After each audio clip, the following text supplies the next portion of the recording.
Good morning. Welcome to our I Work Speaker Series, NC Career Connection Speaker Series. This morning we want to welcome Mr. Ray for our October 15th, 2020 session. We're celebrating Manufacturing Month, and Mr. Ray is here to talk about designs, buildings, and apprenticeships. He's from Groninger USA. And Mr. Ray, we're very excited to have you today, and I'm going to stop this and let you share your screen. Well, thank you. I appreciate the opportunity to do that, and it's great to be with everybody. Um, you should be able to see on the screen. I have a PowerPoint showing our building, and without getting into a lot of detail, I have a video that gives you a lot of basic details about the company and how we're set up and what we do. We are a German company. Um, this is a subsidiary of the mother company in Germany here in Charlotte on South Lakes Drive. So without further ado, I'll go ahead and show the video. And I think the Mr. video, Ray, excuse me, the screen's not showing, so you may have to click on your green share screen. okay, let me see if I can get back to that. Um, hmm. Look on the bottom there. Should be a green share screen. Yeah, I don't have that. Um, Ready to roll. okay, so this will be a movie or a video, brief video that'll explain a lot of things about the company, and it's not playing. Hmm. Wow.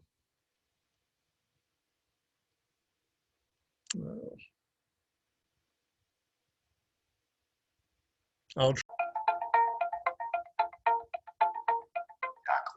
Groninger is a medium-sized family-owned business. We manufacture filling and sealing machines for the pharmaceutical, cosmetic, and consumer healthcare industries.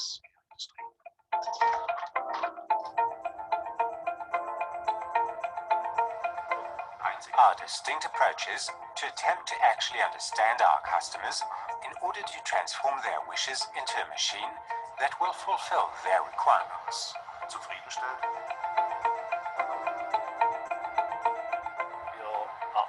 We work together with our clients to bring individual solutions and strive to deliver 100% results.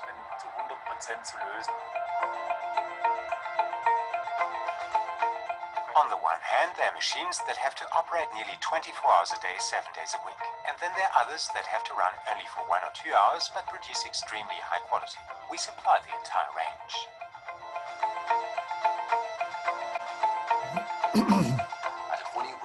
Groninger products stand for the highest quality with a high degree of innovation, as we invest close to 10% of our total sales in research and development.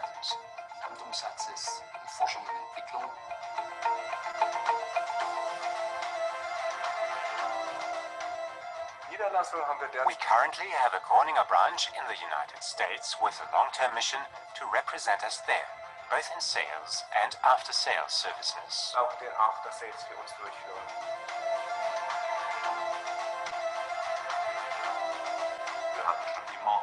More than 10% of our employees trained with us prior to being hired. And we want to continue to work with trainees in this way, because in the end we prefer up-and-coming talent to train with us right here.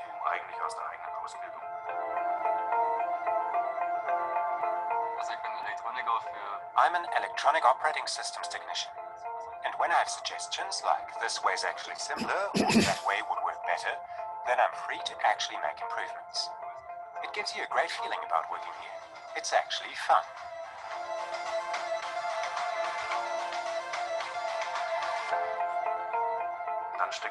Behind it all is a huge team for our specialized machines, which can require 14 to 16 months to complete.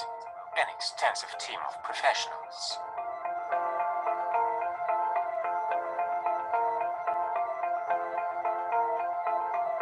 we have a positive outlook for our future and are confident that the orders will continue to come in, as Groninger remains in the forefront of technology.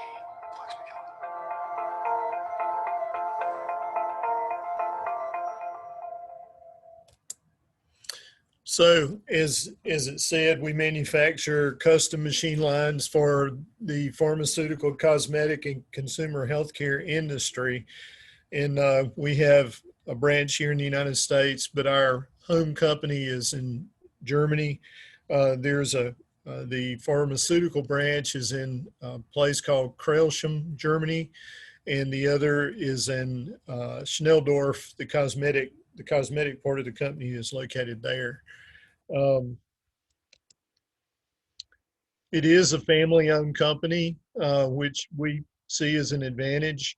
Um, that means that decisions can be made a lot quicker than they could be maybe otherwise if it was a company that was held by shareholders or whatever. It's still a family-owned company. This just gives you a little bit of background. This slide shows Groninger, Germany, founding in 1980. And then the U.S. component was founded in 1997. We have about 56 employees here in Charlotte. And this shows our locations around the world. So it is a large, fairly large multinational associated company. And these are our facilities. You see the Krelsham is on the left, and then Schnelldorf is in the middle there, and then we're on the right.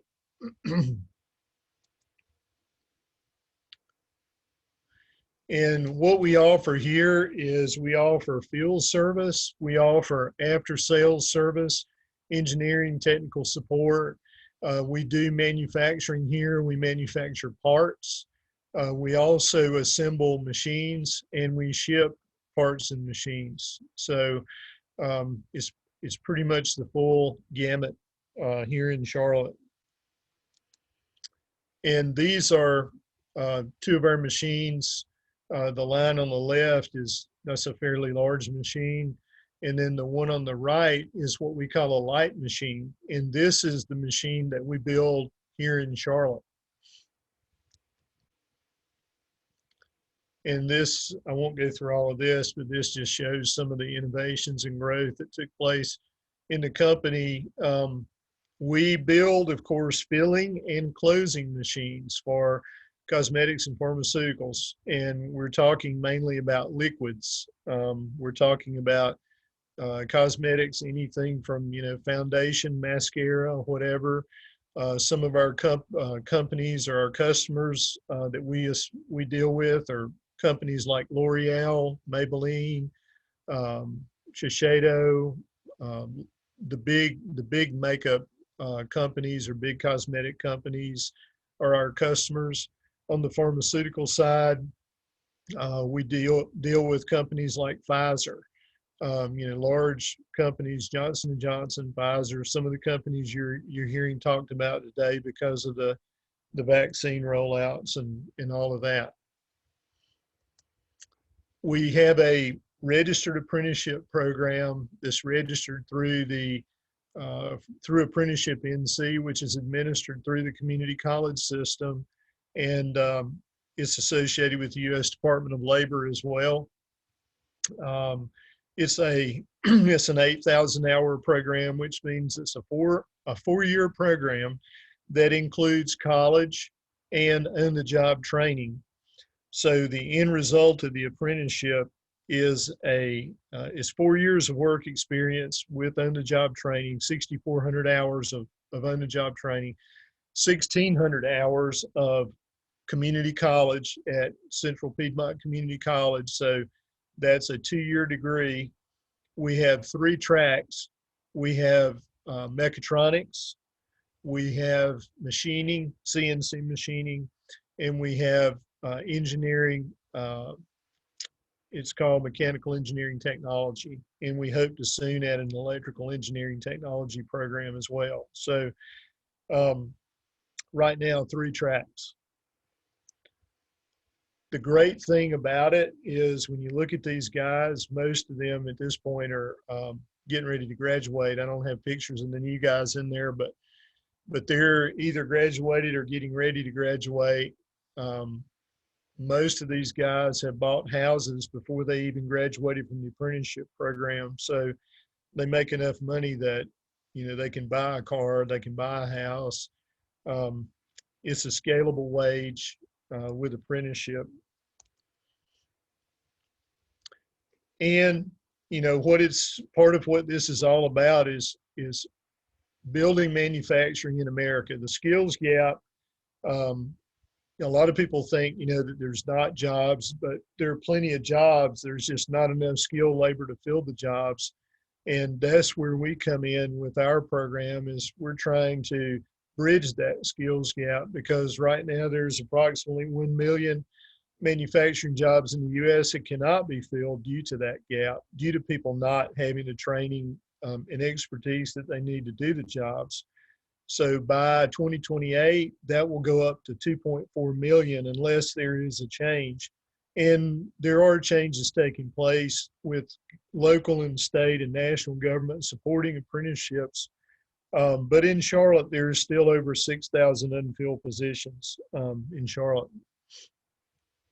This just shows some of the topics that are covered in the apprenticeship track for mechatronics. We have lots of different competencies. These are just a few of our competencies. The guy on the right there, Casey Weir, is our assembly lead now. He started out as an apprentice, and now he's the assembly lead with the company out on the assembly floor. This shows the curriculum. You know, a lot of people think when you choose apprenticeship, you're choosing between college and career, but really when you choose apprenticeship, you're choosing both, because there is college. And later, if you decide to go further than an associate's degree, if you show potential, the sky's the limit. Our CEO is a former apprentice, so most of the CEOs, I would say, of German companies in Charlotte area started out as apprentices in production or manufacturing. Here's a machinist track. It shows you some of the competencies, but not anywhere near all of them. But these are some of the competencies. But each one of these competencies has a lot of sub-competencies associated with it, and that's the course schedule for CPCC. Some of the courses that you have to take to complete that degree. And then this is a fairly new track that we added in the last 2 years. This is mechanical engineering technology. And the thing about this track is it's 2 colleges. So Jenny is our person that's in this track right now, that's matriculating through the track. And she's getting ready to finish up at CPCC and go to UNC here in Charlotte. And this is a course schedule for it. Excuse me. And there's UNC, where she gets her engineering classes.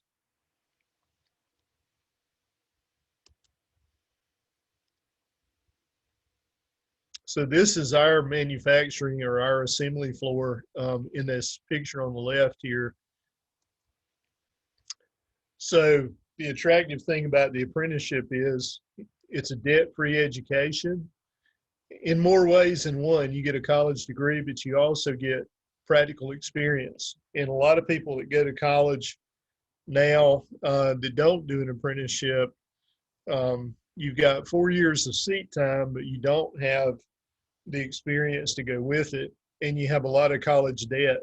And with our program, at the end, you have a guaranteed job, you have a debt-free education, and a career for life, where you can make a lucrative salary to support yourself and your family. So it's kind of I don't like to look at it as an either or. I like to look at it as like a different path to get to the same place, because ultimately what you're wanting is you're wanting training and education, and then you're wanting that to lead to a career, and that's what this does.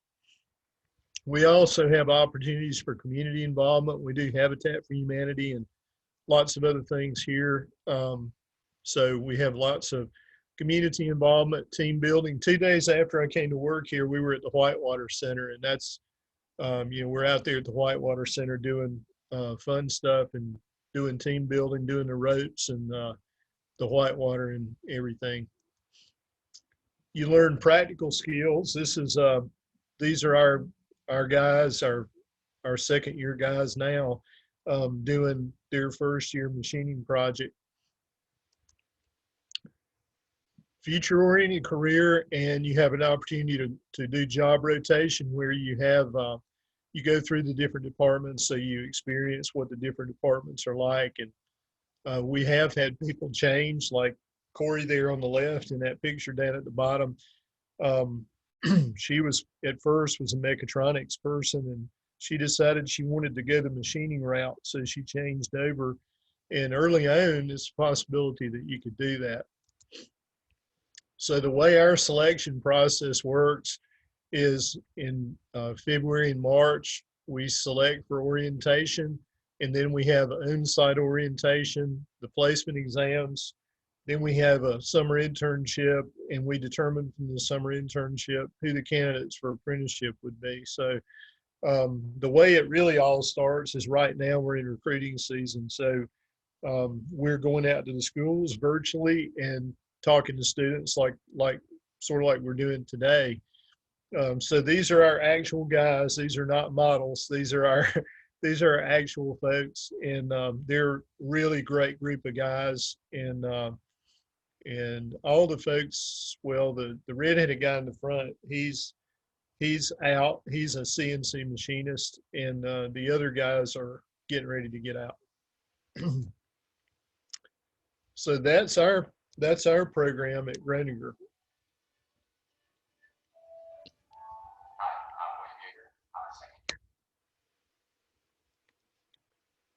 So that concludes the PowerPoint. Thank you, Mr. Ray. That is so interesting because, as I shared earlier with you, my son just graduated this past spring with a mechatronics and math degree, and he went the traditional route. But it's so interesting how you have these opportunities because apprenticeships have been very successful for students to get those job experiences, because we know when you go into a job, they like to know you have some experiences, and that has been one of the highlights of the apprenticeship program. So thank you for that wonderful presentation and all that you're doing there to grow your employees, because that's just such a good career opportunity. I have a couple questions for you. Could you highlight a little bit to students the differences in an internship versus the apprenticeship, and what advantages there are in the apprenticeship? Sure. You know, there are lots of different types of work-based learning experiences like shadowing and internships and co-ops, and they're all great for their purposes. Um, an internship is also a great work-based learning experience, but there are key differences between an internship and an apprenticeship. You could have a 6-week internship, and you could get some great experience, and maybe, the most valuable thing is you can determine what you actually want to do, or maybe you determine what you don't want to do, which is really even more valuable sometimes. But the main difference between an internship and apprenticeship is that an apprenticeship results in a job at the end. So if you get an apprenticeship, the expectation is if you complete that apprenticeship successfully, that there will be a job waiting on you at the end of that apprenticeship. The other difference is that an apprenticeship has a scalable wage. So you start out at a certain wage, and then after a period of time, then you have an increase, and then after another period, you have another increase, and so on. So with us, for every 2,000 hours of on-the-job training you successfully complete, you get about, on average, I guess, about $1.50 an hour raise. So that's one of the, or those are the main differences between the apprenticeship and the internship. Wow, that's a great example. And being able to earn those type of salaries even while you're doing your on-the-job training and the apprenticeship program is a great plus. So what kind of skill sets would I need to be able to apply for this particular internship or apprenticeship program? Are you looking for certain skill sets to help complete these Well, openings?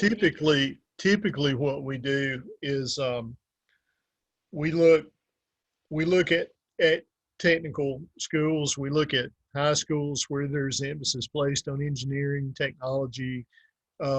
We generally reach out to counselors, to school counselors, and they identify the students. And typically, what they do is they sort of target those classes or the students in those classes, like Project Lead the Way or the trades, for example, automotive technology or maybe even agriculture.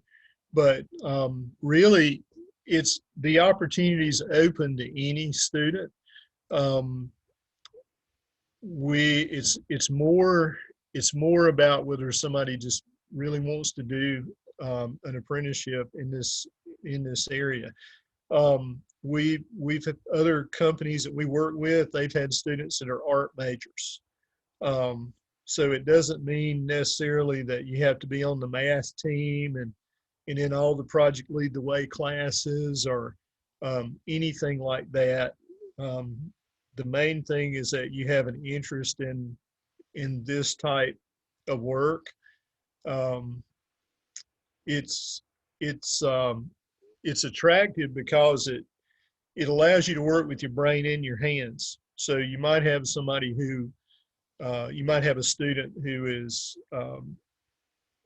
the type student that would go to college or that maybe was accepted at several colleges, but maybe decides that, hey, maybe I want to do this. So like I said earlier, it's not really an either or. It's not the kind of thing that, we put this out there for people who can't go to college. We're putting it out there as an option. So maybe somebody, instead of going to college for engineering, decides that they want to go in this direction.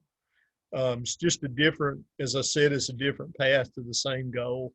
And it's really open to everybody that would be interested in it. There are some things that a student can do to better prepare or to get prepared. I would say if your school has engineering classes, take all of the engineering classes that you can, take all of the math that you can, um, especially um, pay attention to calculus and trigonometry. Um, any classes where you get a chance to be hands-on, um, automotive technology, your Project Lead the Way classes, principles of engineering, those kind of classes. We do look at math scores. We like to see people that have a good aptitude for math because there is a lot of math involved with what we do. But it's really open to anybody that has the right attitude that I'm going to come into this and I'm going to be successful. It's really open to anybody. That's just great information for our students because these classes that they're doing now, sometimes they have the question, where will I use this? How will I use this? So thank you for those great examples of learning is very important. What Right. about communication kinds of skills, teamwork skills are you looking for in students? We're always looking at soft skills. So, what I my job here is I'm the apprentice lead, and I am over the recruitment and the training of all of our apprentices. So what I like to say is that we hire character and we train talent. And what that means is that if you've got someone with good character, you can train that person to do pretty much anything that they're willing to do that you need them to do. But if you don't have those soft skills, then the rest of it really doesn't matter. Um, Soft skills are really, really everything, because if you don't have the soft skills, then you might not be able to show up to work on time, or you might not be able to take instruction, or you might not be able to take constructive criticism, or you might not be able to work as a team with people that you might not ordinarily work with. So all of those kind of skills are really super important. So first and foremost, I think is your character, your soft skills. That's great advice, and I love that. Hire character, train talent, because those attributes are very important. So thank you for pointing that out. Mhm. You have a global company, so we hear a lot about, especially now, just being a worker in a global environment. What can students do to help them prepare for this globalness that we see?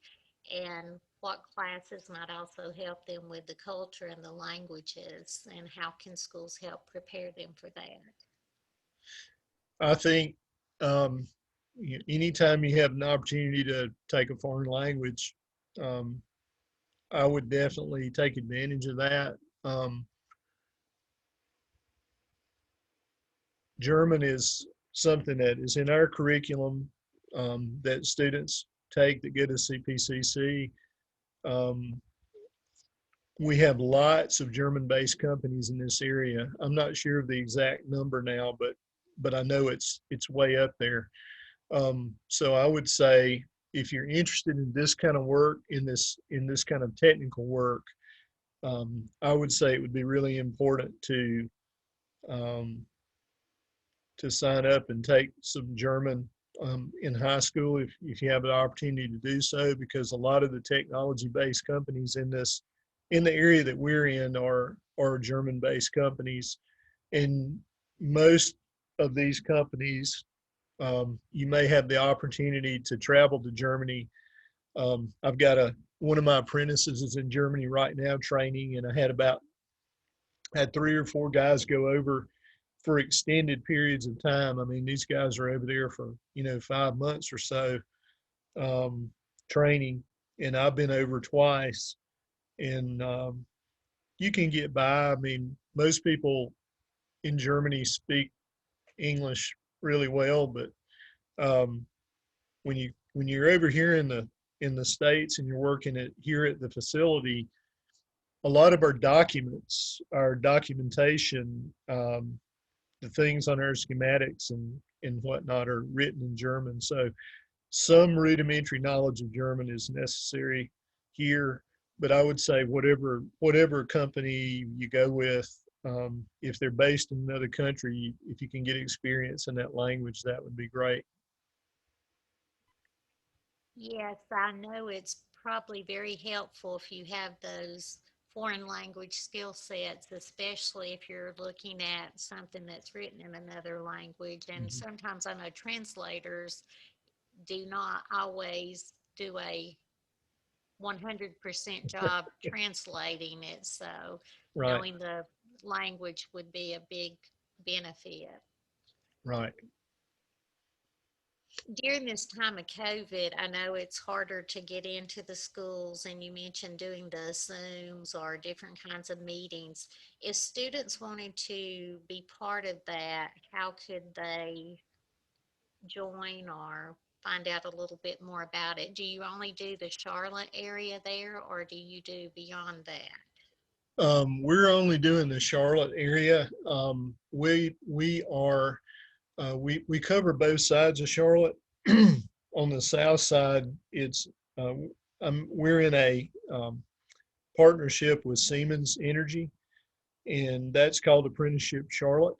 So if people want to know more about Apprenticeship Charlotte, they can find that information on the CPCC website. Um, there are some companies that we work with that are not in Apprenticeship Charlotte, but are on the south side of Charlotte, and they're in a group called Apprenticeship 2000, and that's apprenticeship2000.com, apprenticeship, and then the number 2000.com. And so students that are interested in that consortium can go there. Apprenticeship Charlotte also has partners in the northern part of Charlotte. So if anybody's on that side of Charlotte, they can go there. But I would say to students in other parts of the state or other parts of the country, or wherever they happen to live, if you go to your local high schools, your technology high schools, or your chambers of commerce, they would be able to tell you what apprenticeship programs are available.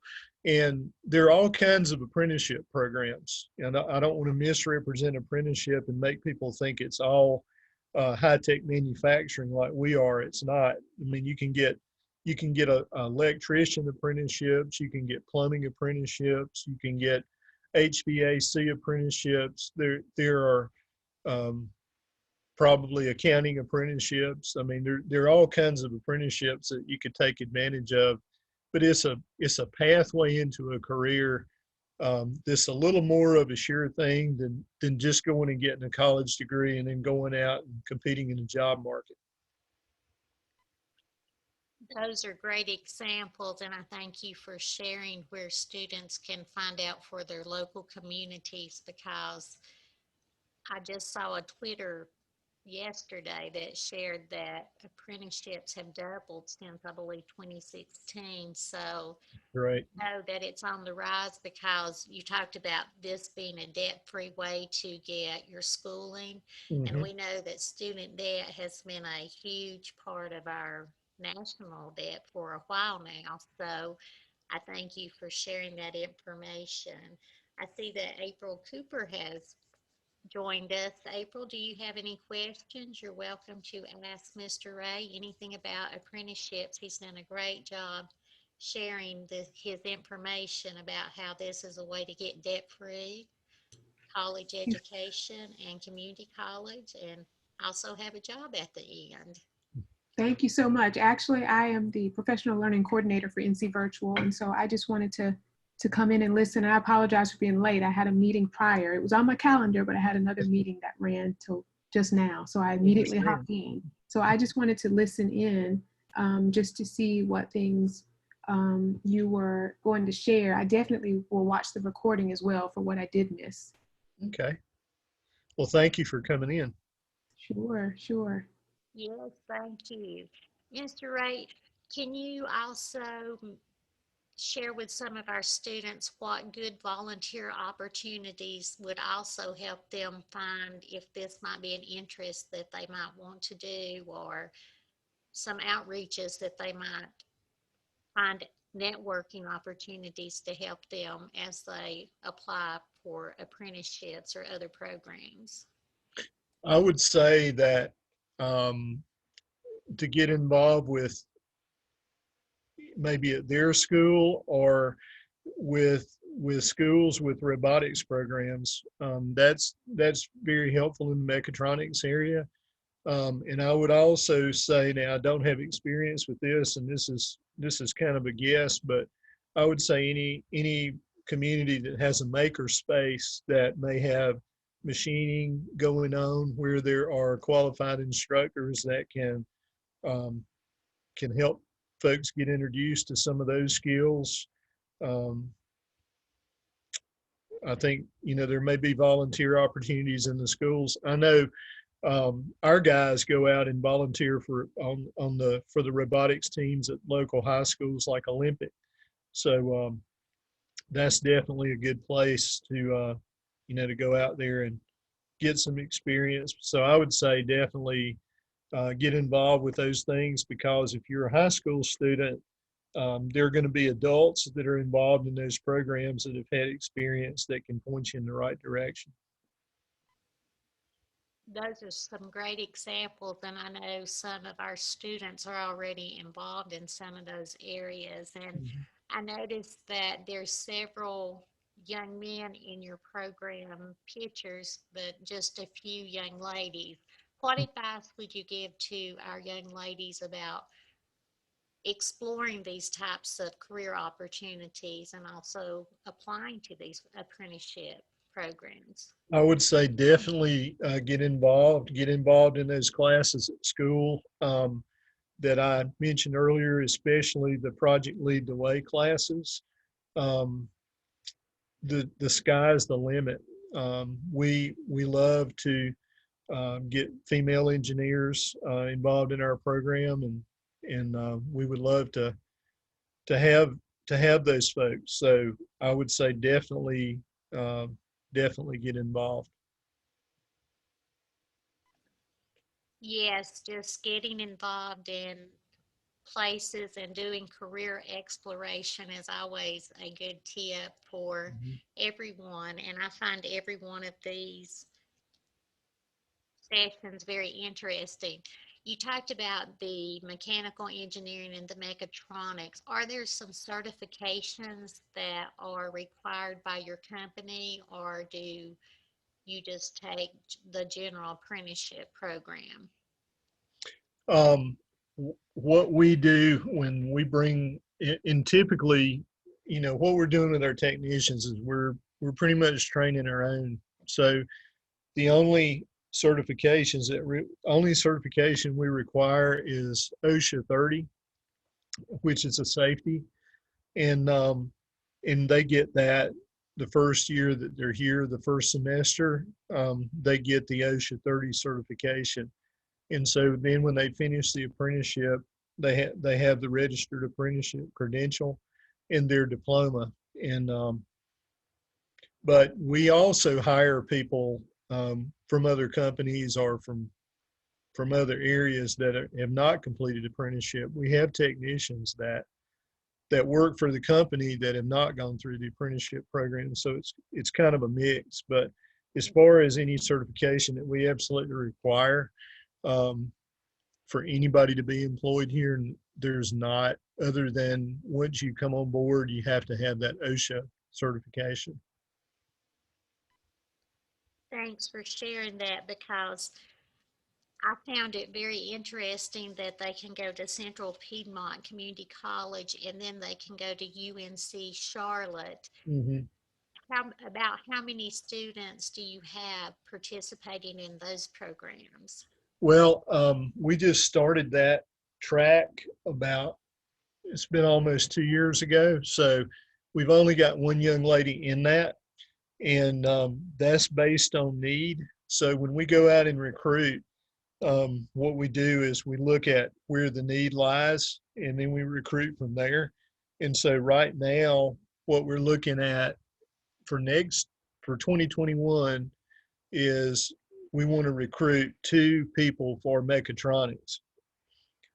So typically what happens is we'll go out to the schools and we'll talk to folks, and we'll have open house in December or January, and we'll have maybe 120 people come to open house. But that 120 people are vying for maybe 20 positions among all of the companies that we've recruited with.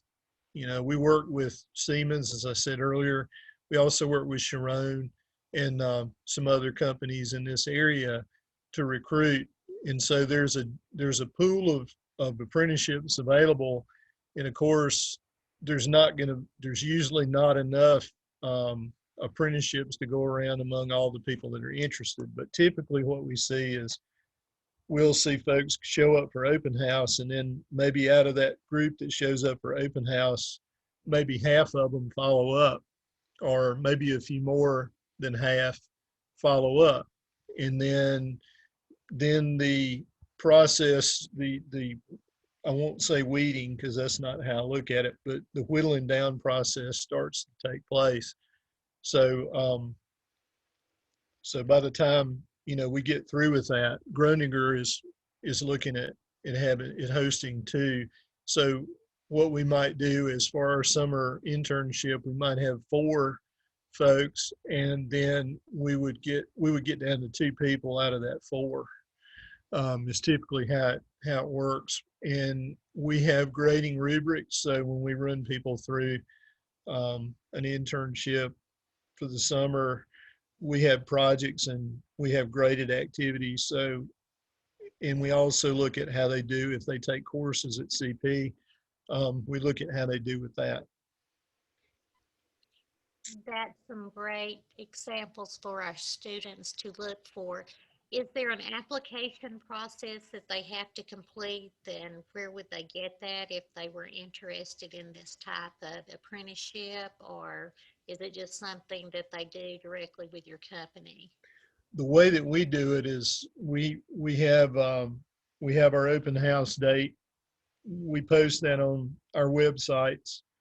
Like I say, Apprenticeship Charlotte is through the CPCC, Central Piedmont Community College website. Apprenticeship 2000 has their own website, apprenticeship2000.com. And we have our open house, and then at the open house, we give that information to the students and their parents. And we do require that the students attend with at least one of their parents or guardians because we feel like this is a life choice in that we feel like the parents or guardians or significant people that are involved in their lives that are adults need to also be involved in that process so that they can support their student through this process. It sounds like your company has made a great investment in this and has really put a lot of time and energy and money in bringing on local talent. I know April wasn't here when you shared that there are currently over 6,000 jobs in Charlotte that are underfilled just because of skill sets. Mhm. And I think you used the date 2028 that Right. you There'll were be over moving. 2 million, over 2, I think 2.8 or 2.6 million, that would be unfilled by that time if we don't do something about the skills gap. But we are doing something about it. Yes, it's exciting to see all this that's being done and these partnerships that are coming about to help get the skilled labor that we need and for our students to see that there are real jobs out there in the classes that they're taking in high school and community college or opportunities for them to grow. I know Mhm. in some of the community colleges that you can start taking some courses when you're a junior or senior. Are Yes. any of the courses that you require available to them in those cohorts? I know, as I said earlier when we were talking before we started, I was involved in public education for um, about 31 years, and all the schools, I guess, are different. All the districts have different, um, probably agreements with their community colleges or whatever schools they work with. But I know in the school district that I was in, students had the opportunity to go and take machining, for example, because at our school we didn't offer that program. Um, so they had the option to take machining and welding um, at the local technical college. So I'm sure that most school districts have some sort of agreement um, with their or some sort of articulated agreement with their community colleges. Thanks for that great example again, because sometimes students, for whatever reason, think I can't do that or they may not know about it. I know a lot of our schools try to share all this information. So what would you recommend for students that have these interests to be proactive in their own learning and developing their career plans? I would say just take the opportunity to take difficult classes, challenge yourself, um, take those engineering classes, take those opportunities to take classes where you know you may not want to take lots and lots of them, or you may, but I would say take at least some classes where you can get your hands on things like automotive technology, or um, classes where you can build things like building construction, where you use your hands, you use measurement, um, and so on. Thanks for those great examples. Ms. Cooper, you have any questions before we wind down? Or Mr. Ray, do you have anything you want to share with our students just as reminders? I would say to students, I would say definitely put some thought into what you'd like to do as a career. Take opportunities at your schools to shadow. If you have an opportunity to shadow, please take advantage of that, because it is just as important to find out what you may not want to do as a career as it is to find out what you actually want to do. So take that opportunity to take advantage of those work-based learning experiences. Do an internship, or do something in the area that you think you're interested in, so that you can kind of get your feet wet and figure out whether that's something that you really like to do or not, and challenge yourself, and um, don't pass up the opportunity to get started early. There's a lot of opportunities in high school to take college classes, as you mentioned earlier, and to take advantage of things like apprenticeship, so that you jumpstart your life a whole lot sooner. And you don't realize it when you're young, but life is short. So the sooner you can get started, the sooner you get to where you want to be. That is a very wise statement, because you and I both know, as we've moved further along in our careers, that's very true. Ms. Cooper has the note. Do we have your contact information so that we can share it out with our students? Or, I can send that. Actually, it's on the bottom of my email. okay, well, we can put that on maybe with our work Okay.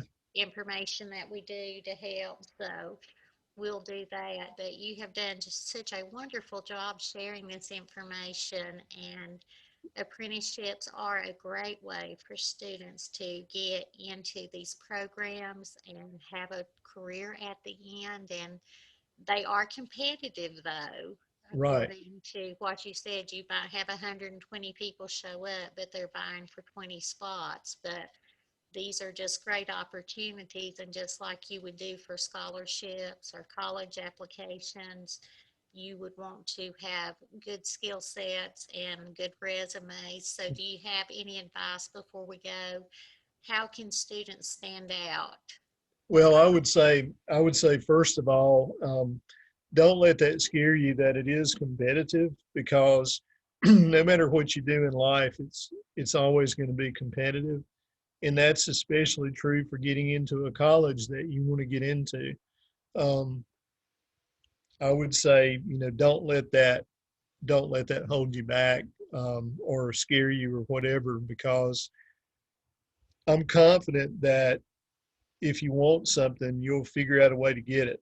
And if you're interested in doing a successful apprenticeship, and you're committed to that, you'll figure out a way to get there. Um, so I would just say, if you're interested in this sort of thing, to stick with it, and look at all the different opportunities that you have. Maybe you're not interested in high tech manufacturing. Maybe you're interested in some other kind of apprenticeship, or some other kind of internship. I would say, don't think that this is the only thing that apprenticeships are about, because there are all kinds of apprenticeships and all kinds of opportunities out there, and the sky's the limit.